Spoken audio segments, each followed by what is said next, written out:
Mike Turner sits on the House Intelligence Committee. And Congressman, thank you so much for being with me tonight. All right, when you hear these allegations, you're on the Intelligence Committee, what do you think?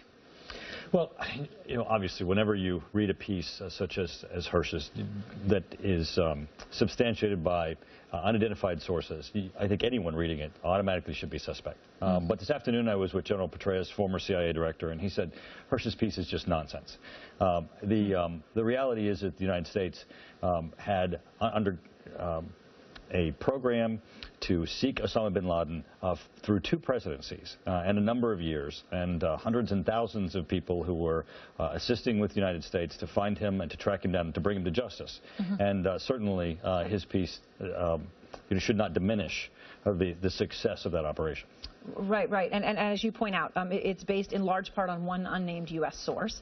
Of course, we now have NBC News tonight saying, obviously, they're criticizing a lot of things in the Hersh report that they say don't add up, but they are saying they have 3 sources now who do corroborate one important part of it, which is that the Pakistanis knew from the beginning that Osama bin Laden was hiding in Abbottabad, which may not surprise a lot of people. Even Leon Panetta had said, I always was suspicious that they knew. But they're saying that they knew, and that one other core part of this report is true, that it was a walk-in asset, not a career or a CIA agent. It was a walk-in Pakistani asset, walked into the CIA and said, the Pakistanis know, here's where he is.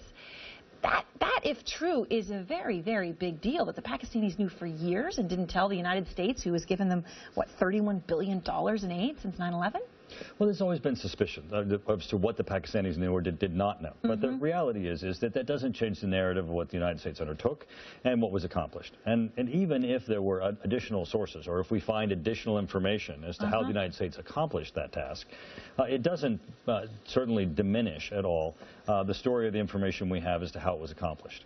And I think for all of us, the most important aspect is that Osama bin Laden was brought to justice.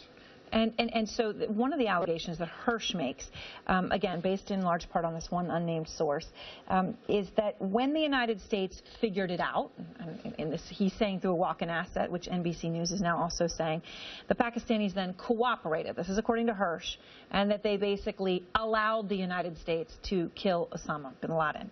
Let me play for you again how Hersh makes that argument. 24, 25 guys go in to the middle of Pakistan, take out a guy with no air cover, no protection, no security, no trouble. Are you kidding me? A lot of people watching might have the same reaction. When you take a step back, you say, yeah, are you kidding me? Asking the question, I think, is certainly meaningless as far as coming to a conclusion as to what occurred. I think certainly anyone who looks at the situation can wonder to what extent the Pakistanis may have been aware of Osama bin Laden's location or aware of the United States operation. But the reality is that in the end, this was a U.S. operation. We sought bin Laden, and we brought him to justice. Nothing from unnamed sources or from someone speculating should diminish that story. All right. Well, thank you very much, Congressman Turner. I appreciate your time tonight. Thank you.